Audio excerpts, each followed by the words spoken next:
Hello friends, I am Shanil Akhtar Malik. Today I am here to discuss the topic Coulomb's Law of Class 12 Physics. Coulomb's Law आपके paper point of view से बहुत ज़्यादा important सवाल है।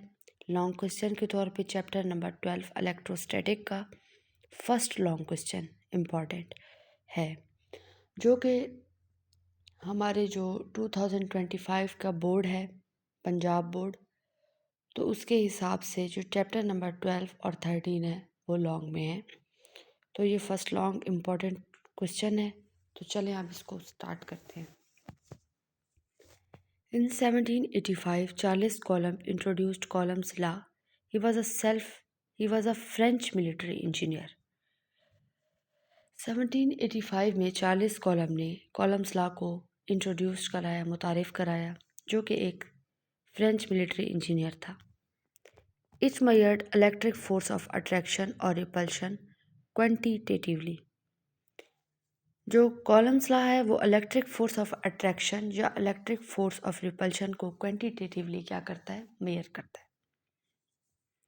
अब mayor तो करता है ना, तो क्वांटिटेटिवली मेयर करता है।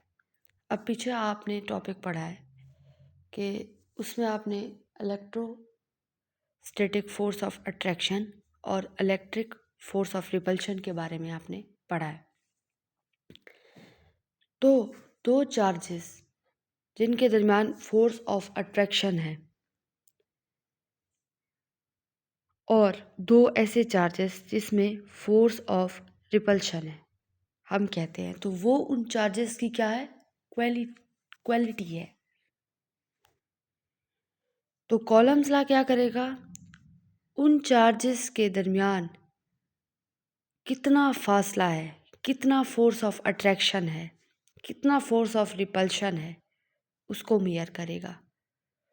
तो ये उसको कैसे मेयर करेगा, उनकी मिकदार को बताएगा कि दो चार्जेस के दरमियान फोर्स ऑफ अट्रैक्शन कितना ज़्यादा है, दो चार्जेस के दरमियान फोर्स ऑफ रिपल्शन कितना ज़्यादा है। तो ये columns law electric force of attraction और इलेक्ट्रिक फोर्स ऑफ रिपल्शन को क्वांटिटेटिवली क्या करेगा, मेयर करेगा। सो इसको हम आगे जो है एक्सप्लेनेशन इसकी जब करेंगे तो ये बात आपको समझ आ जाएगी। So it is an empirical law. तो कॉलम्स लॉ क्या है, एक एम्पिरिकल लॉ है। तो ये आप एमसीक्यूज़ के लिए भी एक इस पॉइंट को नोट कर लें कि Coulomb's law is an empirical law. So अब नेक्स्ट चलते हैं बच्चों। अब सबसे अहम चीज़ वो है कॉलम्स लॉ की स्टेटमेंट। कॉलम्स लॉ कहता क्या है। सो कॉलम्स लॉ क्या कहता है, the electrostatic force of interaction between two static point charges. अब यहाँ पे सवाल आ जाता है कि बच्चे जो हैं वो लिखते हैं 2 पॉइंट चार्जेस, ये भी बात ठीक है, लेकिन आपने स्टैटिक पॉइंट चार्जेस लिखने। तो the electrostatic force of attraction between two static point charges is directly proportional to the product of the charges and inversely proportional to the square of the distance between them या between their centers। So columns law कहता है कि दो static point charges हैं, उनके दरमियान electrostatic force of interaction है जो कि डायरेक्टली प्रोपोर्शनल है उन चार्जेस के प्रोडक्ट के और इन्वर्सली प्रोपोर्शनल है स्क्वायर ऑफ द डिस्टेंस के जो उनके क्या है, दरमियान है। And acts along the straight line joining the two charges. अब स्टूडेंट्स यहाँ तक लिख के इस पॉइंट को ख़त्म कर देते हैं। तो आपने डेफिनेशन को अच्छा बनाना है और उसको कंप्लीट करके लिखना है। अब आप सेकेंड ईयर के स्टूडेंट हैं, तो ये बहुत इंपॉर्टेंट लाइन है जो कि आप बच्चों ने इसको ऐड करनी है। And acts along the straight line joining the two charges. और वो जो फोर्स ऑफ अट्रैक्शन है, वो फोर्स ऑफ इंट्रैक्शन है, वो एक्ट करती है उस स्ट्रेट लाइन के ऊपर जो कि उन दो चार्जेस को आपस में क्या कराती है, ज्वाइन कराती है। सो एक बार मैं फिर स्टेटमेंट पढ़ के आपको ट्रांसलेट कर देती हूँ। तो the electrostatic force of interaction between two static point charges is directly proportional to the product of the charges and inversely proportional to the square of the distance between them and acts along the straight line joining the two charges. Electrostatic force of interaction दो static point charges के दरमियान जो है वो directly proportional है उन charges के product के और इन्वर्सली प्रोपोर्शनल है उनके स्क्वायर ऑफ द डिस्टेंस के, जो उनके क्या है, दरमियान है। और वो जो फोर्स ऑफ इंटरेक्शन है वो उस स्ट्रेट लाइन पे एक्ट करती है जो कि उन दो चार्जेस को क्या करते हैं, आपस में ज्वाइन कराते हैं। ये बहुत ही बच्चों इम्पॉर्टेंट पॉइंट है कि जो वो फोर्स ऑफ इंटरेक्शन है, जो कि फोर्स है, वो एक्ट करती है उस स्ट्रेट लाइन पे जो कि उन दो चार्जेस को आपस में क्या कराती है, ज्वाइन कराती है। तो स्टेटमेंट से आगे आप ये डायग्राम आप देख रहे हैं कि ये बनी हुई है। अब देखिए ये हमारे पास चार्ज Q1 है जो कि पॉजिटिव है, चार्ज Q2 है ये भी पॉजिटिव है। अब चार्ज Q1 जो है वो चार्ज Q2 पे फोर्स लगा रहा है। चार्ज Q1 जो है वो चार्ज Q2 पे फोर्स लगा रहा है, तो जिस पे लग रही है वो फोर्स कौन सी हुई, F2 हुई। और लगा कौन रहा है, Q1 लगा रहा है, तो यहाँ पे हम 1 लिख देंगे। तो ये फोर्स क्या हो जाएगी, F21। अब चार्ज Q2 जो है वो फोर्स लगा रहा है चार्ज Q1 पे, जो लगा रहा है वो Q2 है और जिस पे लग रही है वो Q1 है। तो जिस पे लग रही होती है, अब जैसे यहाँ पे आप इस बात को ऐसे समझें कि ये चार्ज Q1 है तो फोर्स भी क्या होगी, F1 होगी। चार्ज Q2 है तो फोर्स भी क्या होगी, F2 होगी। अब चार्ज Q1 पे चार्ज Q2 फोर्स लगा रहा है, तो जिस पे लग रही है वो पहले लिखते हैं और जो लगा रहा है वो बाद में। F1 2 हो जाएगा और ये F2 1 हो जाएगा। अब इनके दरमियान जो ये देखें डिस्टेंस है, ये है R। इसको हम R से रिप्रेजेंट करेंगे। अब ये दो चार्जेस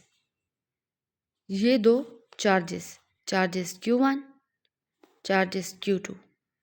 अब चार्ज Q1 पे पॉजिटिव चार्ज है, चार्ज Q2 पे क्या है, नेगेटिव चार्ज है।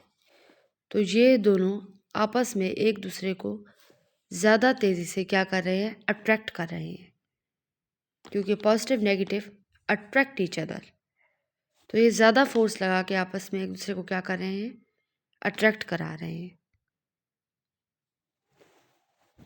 तो फोर्स ऑफ अट्रैक्शन इनमें हो रही है, तो इसमें जो ग्राफ है हमारे पास क्या बनेगा, कर्व बनेगा। इसी तरह जैसा कि हमने डेफिनेशन में कहा है कि दो पॉइंट चार्जेस के दरमियान इलेक्ट्रोस्टैटिक फोर्स ऑफ इंटरेक्शन है जो कि डायरेक्टली प्रोपोर्शनल है इन दो चार्जेस के प्रोडक्ट के और इन्वर्सली प्रोपोर्शनल है स्क्वायर ऑफ द डिस्टेंस के, जो इनके क्या है, दरमियान है। और ये फोर्स जो है, ये दोनों फोर्सेस जो हैं वो उस स्ट्रेट लाइन के ऊपर एक्ट करती है जो दो इन चार्जेस को क्या कर रही है, ज्वाइन करा रही है। ये स्ट्रेट लाइन जो इन दो चार्जेस को ज्वाइन करा रही है। अब इसकी मैथमेटिकली डेरिवेशन है। ये एक इम्पॉर्टेंट MCQs जो है वो ये है कि कॉलम फोर्स एक सेंट्रल फोर्स है। कॉलम फोर्स क्या है, एक सेंट्रल फोर्स है। अब देखें ना कि वो एक्ट कर रही है, वो फोर्स एक्ट कर रही है उस स्ट्रेट लाइन पे जो दो चार्जेस को क्या करवा रही है, ज्वाइन करवा रही है। हम कॉलम फोर्स को क्या कहेंगे, सेंट्रल फोर्स कहेंगे। ये इम्पोर्टेंट एमसीक्यूज़ के पॉइंट ऑफ व्यू से ये बहुत इम्पोर्टेंट एमसीक्यूज़ है कि column force is called central force. तो वहाँ पर आपके पास बहुत से ऑप्शन आ सकते हैं, ग्रेविटेशनल फोर्स, म्यूचुअल फोर्स। तो Coulomb force is then central force.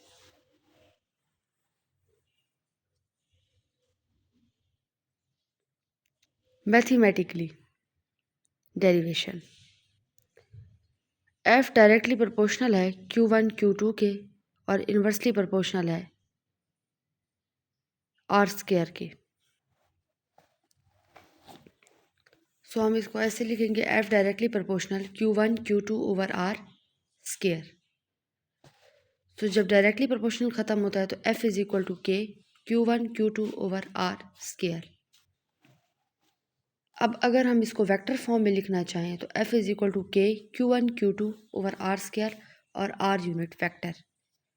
अगर हम इसे पोजीशन वेक्टर की फॉर्म में लिखना चाहें तो हम लिखेंगे F is equal to k Q1 Q2 over are cube into are vector. ये देखें, आर यूनिट वेक्टर का मतलब होगा कि r divided by r multiply by r का स्क्वायर। तो ये हो जाएगा r divided by r cube.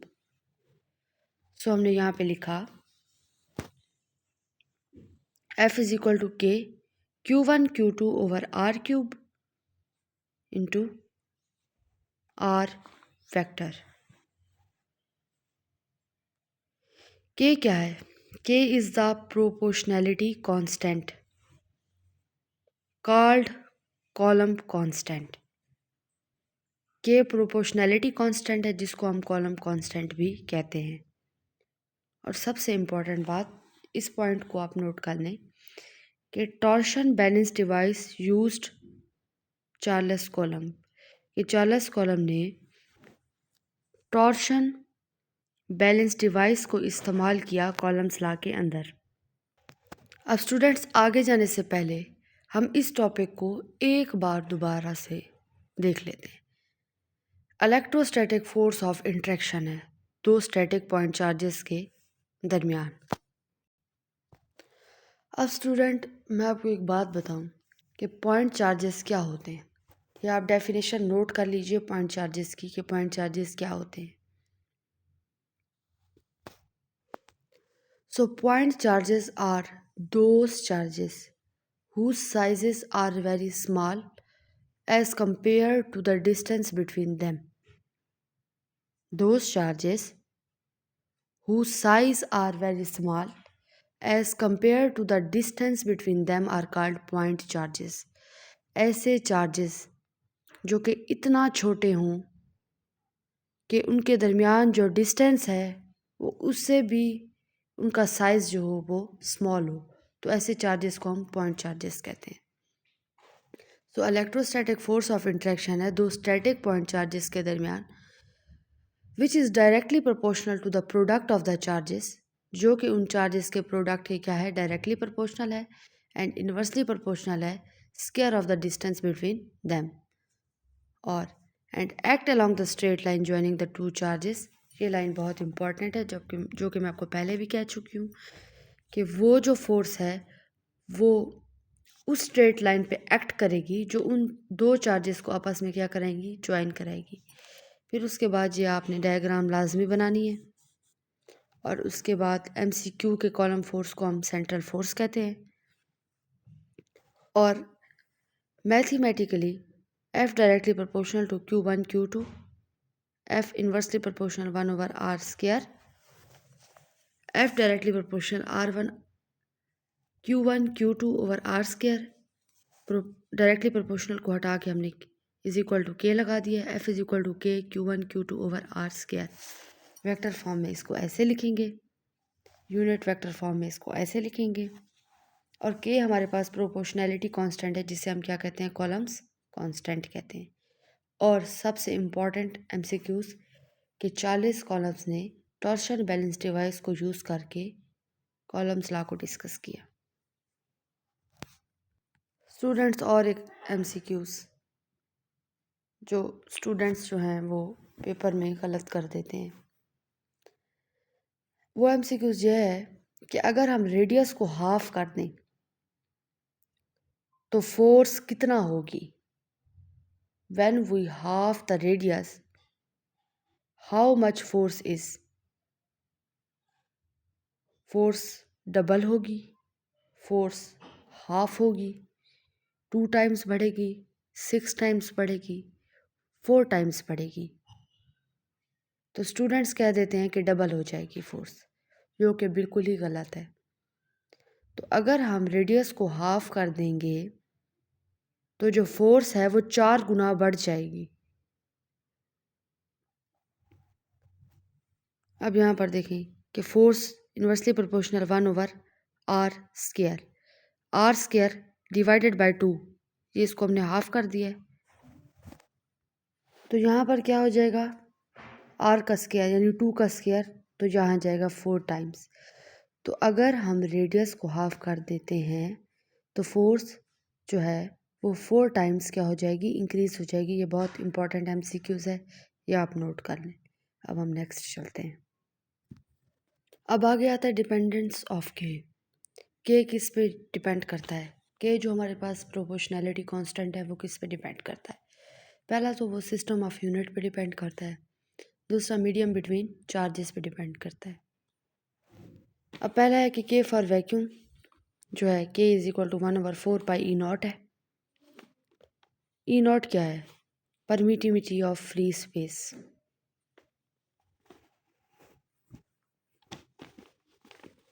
तो e naught is equal to 8.85 multiply by 10⁻⁻12 coulomb square per newton per metre square. ये पॉइंट नोट कर लें, एमसीक्यूज के लिहाज से इम्पॉर्टेंट है कि permittivity of free space e naught जो है वो 8.85 multiply by 10⁻12 coulomb square per newton per metre square है। ई नॉट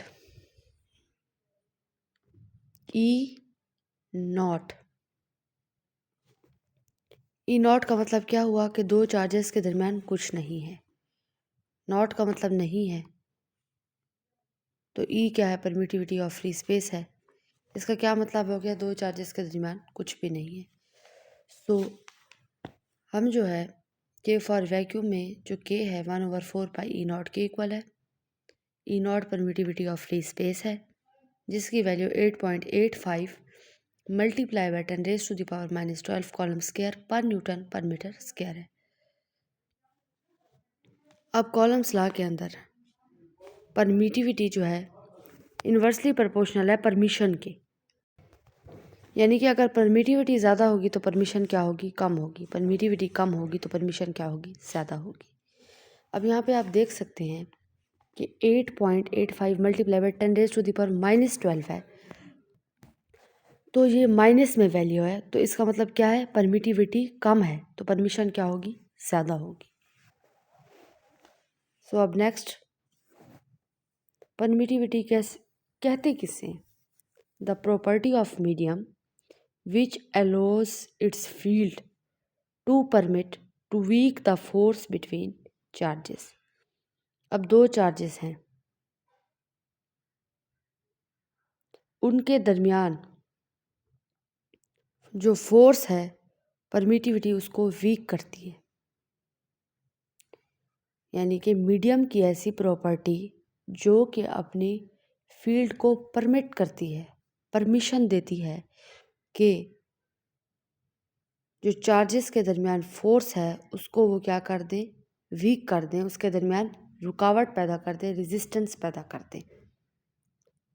तो हमने यहाँ पे डिस्कस किया है कि for vacuum 1/4 pi E naught होता है। E naught permittivity of free space है और यहाँ जो है नेगेटिव में वैल्यू है, तो यहाँ पे कॉलम्स लॉ के अंदर जो परमिशन है वो जो है वो ज़्यादा होगी, परमिटिविटी कम होगी। परमिटिविटी किसी भी मीडियम की ऐसी प्रॉपर्टी है जो कि अपनी ही फील्ड को एलो करती है कि वो परमिट करे फोर्स को जो कि चार्जेस के दरमियान है उसको क्या करते, वो वीक करते। एक बार फिर सुन लें, मीडियम की ऐसी प्रॉपर्टी जो कि अपनी ही फील्ड को परमिट करती है to weak the force between charges. So अब नेक्स्ट एक बहुत इम्पॉर्टेंट बात है, अगर हम दो चार्जेस के दरमियान डाई इलेक्ट्रिक को प्लेस कर दें तो परमिटिविटी क्या हो जाएगी, ज़्यादा हो जाएगी, और परमिशन क्या हो जाएगी, कम हो जाएगी।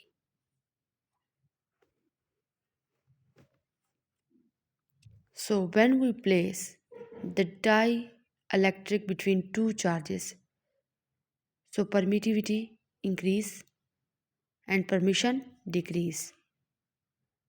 Okay. अब आगे k इज इक्वल टू, हमने कहा था कि k इक्वल है 1/4 पाई ई नॉट के। तो k इज इक्वल टू 1/4 पाई की value 3.14 multiply by E not की वैल्यू क्या थी 8.85 multiply by 10⁻⁻12 coulomb square per newton per metre square. तो जब आप इसको कैलकुलेटर के ऊपर कैलकुलेट करेंगे तो k की वैल्यू क्या आएगी 9 multiply by 10⁻9 newton metre square पर कॉलम स्क्वायर। ये भी इम्पॉर्टेंट है MCQs के लिहाज से, इसको भी नोट कर लें। F is equal to 1/4 pi E naught, ये k की वैल्यू आ गई, और जैसा कि हमारे पास Q1 Q2 over are square वैसे का वैसे आ गया। अब इसको वेक्टर फॉर्म में ऐसे लिखेंगे, F is equal to 1/4 pi E naught Q1 Q2 over are square R unit vector. अब ये k जो है मीडियम में क्या होगा, k medium is equal to 1/4 pi E not.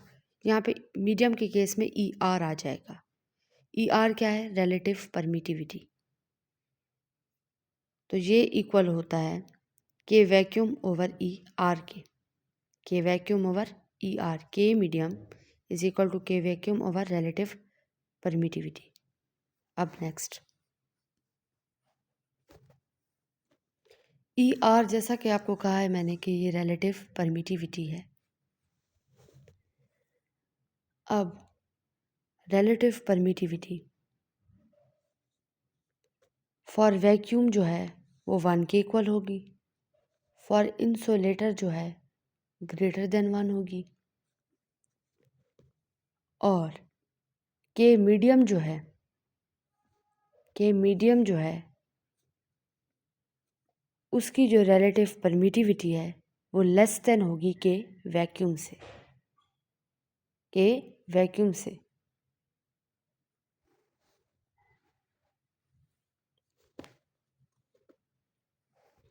तो F is equal to k medium Q1 over Q2 over are square आ जाएगा, और F is equal to 1/4 pi E naught e are Q1 Q2 over are square,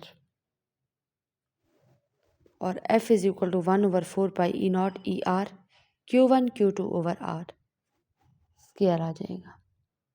अगर हम इसको unit vector की form में लिखें तो F is equal to 1/4 pi E naught e are Q1 Q2 over are square R unit vector. अब medium का जो इफेक्ट है, इफेक्ट ऑफ मीडियम, वो डिस्कस करते हैं। F medium is equal to है F vacuum over e R, so F medium is less than F vacuum.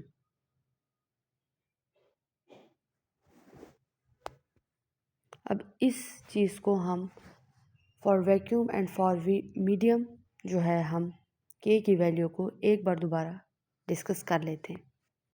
देखिए, सबसे पहले हमने कहा था कि k की वैल्यू फॉर वैक्यूम है 1/4 पाई ई नॉट। तो हमने सारी वैल्यूज़ पुट की और k की वैल्यू हमारे पास आई 9 multiply by 10⁻⁹ newton metre square पर coulomb square. F is equal to k की value for vacuum 1/4 pi E naught Q1 Q2 over are square वैसे का वैसे। अब हमने कहा कि इसको हम वेक्टर फॉर्म में F is equal to 1/4 pi E naught Q1 Q2 over are square R unit vector इस तरह लिख सकते हैं। अब k की वैल्यू हमने वैक्यूम में तो मालूम कर ली, अब दूसरा है कि हम मीडियम में कैसे होगा, के की वैल्यू मीडियम में कैसे होगी कि k medium is equal to 1/4π E0 vacuum में था, तो मीडियम के केस में हम ई आर साथ लगा देंगे। ई आर का मतलब है रिलेटिव परमिटिविटी। तो बेसिकली जो के मीडियम है वो किसके इक्वल हुआ, के वैक्यूम के ओवर रिलेटिव परमिटिविटी की। ई आर जैसा कि हमने कहा है रिलेटिव परमिटिविटी है। रिलेटिव परमिटिविटी की वैल्यू वैक्यूम के लिए 1 होगी, इंसुलेटर के लिए ग्रेटर देन 1 होगी, और मीडियम की जो है वो लेस देन होगी 9 × 10⁻⁹ न्यूटन मीटर स्क्वायर पर कॉलम स्क्वायर से। और उसके बाद F इज इक्वल टू, देखिए हमने वो वैक्यूम के बारे में पढ़ा है, अब ये हम मीडियम के बारे में पढ़ रहे हैं। तो ये MCQs के लिए इम्पॉर्टेंट चीज़ें हैं, या आपने MCQs के लिए करना है, इसको आपने बीच में नोट नहीं करना। तो F इज इक्वल टू, अब हम के मीडियम पढ़ रहे हैं, तो के medium Q1 Q2 over are square. हमने कहा था कि मीडियम के लिए हमने 1/4π E0 ई आर लगाना है, ई आर साथ लगाया, जबकि वैक्यूम के केस में हमने ई आर नहीं लगाया था। Q1 Q2 over are square, F is equal to 1/4πE0 e are, Q1 Q2 over are square R unit vector. तो ये मीडियम के केस में हो गया।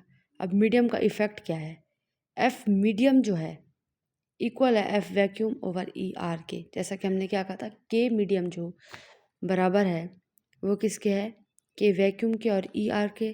तो F मीडियम भी F वैक्यूम के और ई आर के बराबर होगी, ओवर ई आर के बराबर है। सो जो फोर्स ऑफ मीडियम है ना वो लेस देन होती है फोर्स ऑफ वैक्यूम से। तो ये MCQs है, F medium is less than F vacuum, K medium is less than 9 multiplied by 10 raised to the power 9 newton metre square पर कॉलम स्क्वायर। तो ये इंपॉर्टेंट MCQs हैं। अब नेक्स्ट है कि कॉलम्स लॉ का न्यूटन के थर्ड लॉ पे क्या इफेक्ट है। अब देखिए ये दो चार्जेस हैं Q1 Q2।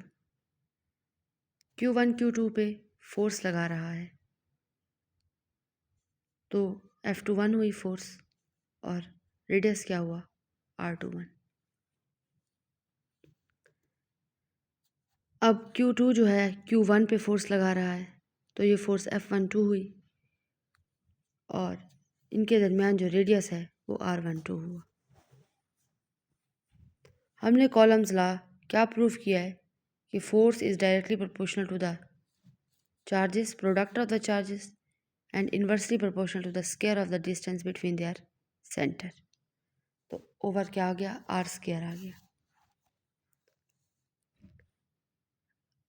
अब ये जो F21 है, F21 is equal to k Q1 Q2 over are square R21 unit vector. F12 is equal to k Q1 Q2 over are square R12 unit vector. ये दो पॉइंट्स F21 पे कैसे होगा और F21 पे क्या होगा, तो ये हमने इन दो पॉइंट्स को इसी तरह लिखना है कि F21 जो है is equal to k Q1 Q2 over are square और R21 यूनिट वेक्टर के इक्वल है, और F12 जो है k Q1 Q2 over are square R12 unit vector के इक्वल है। तो यहाँ पर लिखेंगे R12 unit vector is equal to minus R21 unit vector. F12 is equal to k Q1 Q2 over are square minus R21, ये वाला। अब F12 is equal to, अब ये सब चीज़ किसके इक्वल है, F21 की इक्वल है, तो यहाँ पर हम F21 लिख देंगे। तो F12 किसके इक्वल हुआ, माइनस F21 के इक्वल। तो आप इसको अच्छी तरह नोट कर लें और एक बार दोबारा देख लें।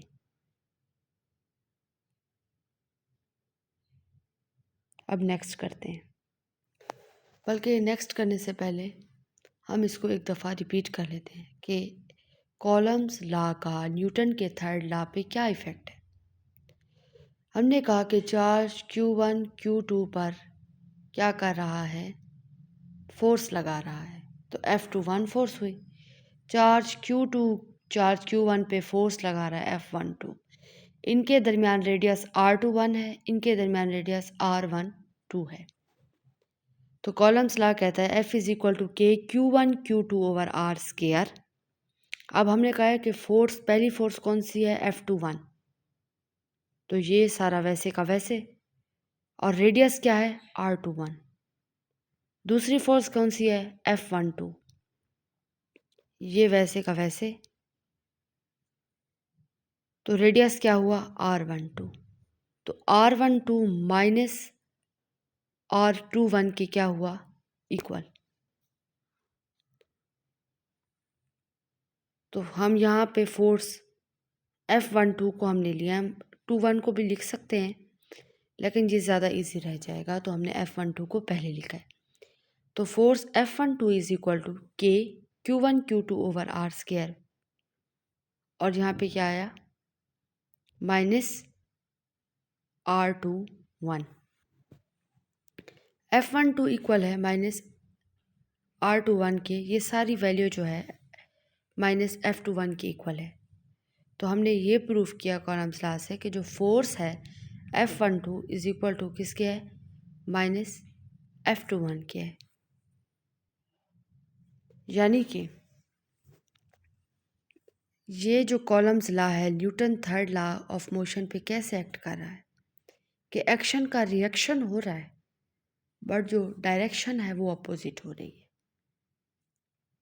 न्यूटन थर्ड लॉ क्या कहता है, every action has its reaction which is equal but opposite in direction.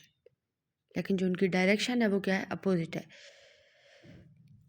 Force F21 पे भी एक्ट हो रही है, 12 पे भी हो रही है, लेकिन उनकी जो डायरेक्शन है वो अपोजिट है।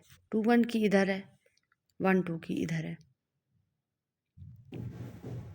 तो इससे हमने प्रूव किया है कि F12 is equal to minus F21।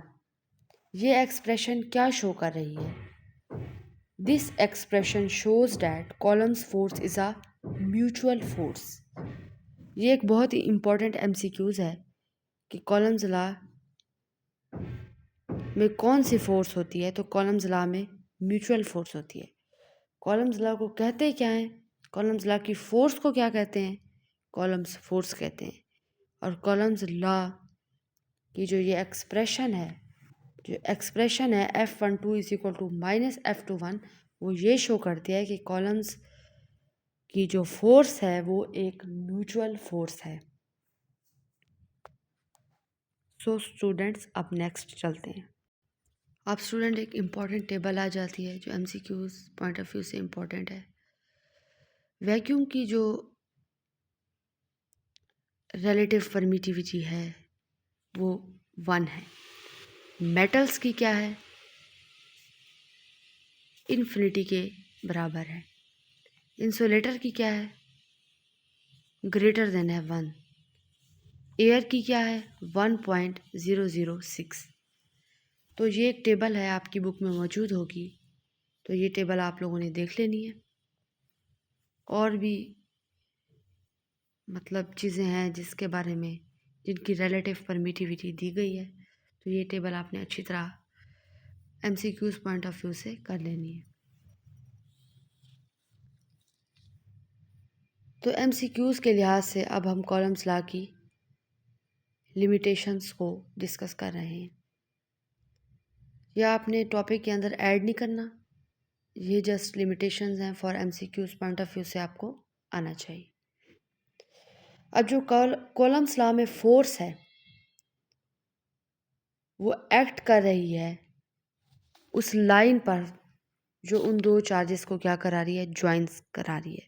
दो चार्जेस से उनके दरमियान जो स्ट्रेट लाइन थी, तो फोर्स उस पे एक्ट कर रही है। Force act along line joining two charges. Coulomb's law valid for point charges. Coulomb's law किसके लिए वैलिड है? पॉइंट चार्जेस के लिए वैलिड है। तो पॉइंट चार्जेस क्या थे? The charges whose sizes are very small as compared to the distance between them। ऐसे चार्जेस जिनका साइज इतना स्मॉल हो कि उनके दरमियान जो डिस्टेंस है, फासला है, उससे भी उनका साइज क्या हो, बहुत कम हो, तो ऐसे चार्जेस को हम पॉइंट चार्जेस कहते हैं। तो फोर्स एक्ट कर रही है उस लाइन पर जो दो चार्जेस को ज्वाइन करा रही है, और कॉलम्स लॉ वैलिड है पॉइंट चार्जेस के लिए। जो चार्ज मोशन में है, कॉलम्स लॉ उसके लिए वैलिड नहीं है। इसी तरह जब मैंने आपको डेफिनेशन पढ़ाई थी तो मैंने आपको कहा था the force of interaction between two static point charges. ऐसे चार्जेस जो रेस्ट में हो, तो कॉलम्स लॉ उनके लिए क्या है? वैलिड है। अगर वो चार्ज मोशन में होंगे तो कॉलम्स लॉ क्या है? वैलिड नहीं है। Coulomb's law valid for stationary charges. Coulomb's law stationary charges के लिए क्या है? वैलिड है। One charge in motion and other charge at rest, Coulomb's law is valid. अगर एक चार्ज मोशन में है और दूसरा चार्ज रेस्ट में है तो कॉलम्स लॉ तब भी वैलिड होगा।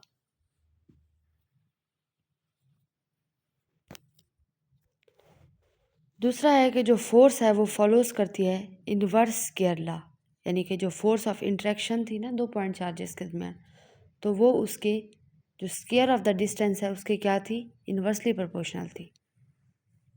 तो वो यहाँ पे कह रहे हैं कि फोर्स जो है वो फॉलो करती है इनवर्स स्केयर लॉ को। और वो जो इलेक्ट्रोस्टैटिक फोर्स ऑफ इंट्रैक्शन है बिटवीन टू पॉइंट चार्जेस, वो फोर्स एक कंजर्वेटिव फोर्स है। क्या है? Conservative force. MCQs point of view से जो इलेक्ट्रोस्टैटिक फोर्स है वो एक कंजर्वेटिव फोर्स है। दूसरा ये कि एक और इम्पॉर्टेंट क्वेश्चन है, डाई इलेक्ट्रिक क्या होता है? What is dielectric? An insulator placed between two point charges is referred as dielectric। कि जब हम किसी भी दो पॉइंट चार्जेस के दरमियान इंसुलेटर को प्लेस कर देते हैं तो उसको हम डाइइलेक्ट्रिक कहते हैं।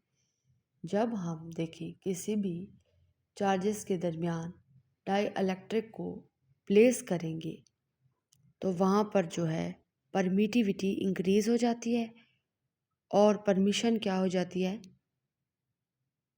कम हो जाती है।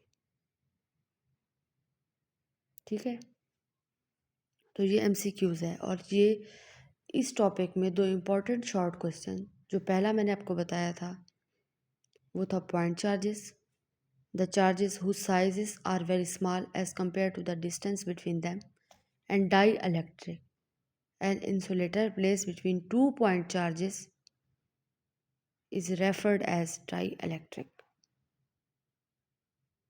तो हम इसकी लिमिटेशंस को एक बार दोबारा देख लेते हैं कि फोर्स एक्ट करेगी उस लाइन के तो जो दो चार्जेस को आपस में क्या करवाएगी? ज्वाइन करवाएगी। कॉलम्स लॉ वैलिड है पॉइंट चार्जेस के, और जो चार्जेस मोशन में होंगे कॉलम्स लॉ वहाँ वैलिड नहीं होगा। कॉलम्स लॉ वैलिड होता है स्टैटिक चार्जेस के लिए। Coulomb's law valid for stationary charges. अगर एक चार्ज मोशन में होगा, दूसरा चार्ज रेस्ट में होगा, तो कॉलम्स लॉ वैलिड होगा। और फोर्स जो है वो फॉलो करती है इनवर्स स्केयर लॉ को। इलेक्ट्रोस्टैटिक फोर्स क्या है? कंजर्वेटिव फोर्स है। एंड सबसे एंड में डाई इलेक्ट्रिक, कि जब हम दो पॉइंट चार्जेस के दरमियान एक डाई इलेक्ट्रिक को प्लेस करते हैं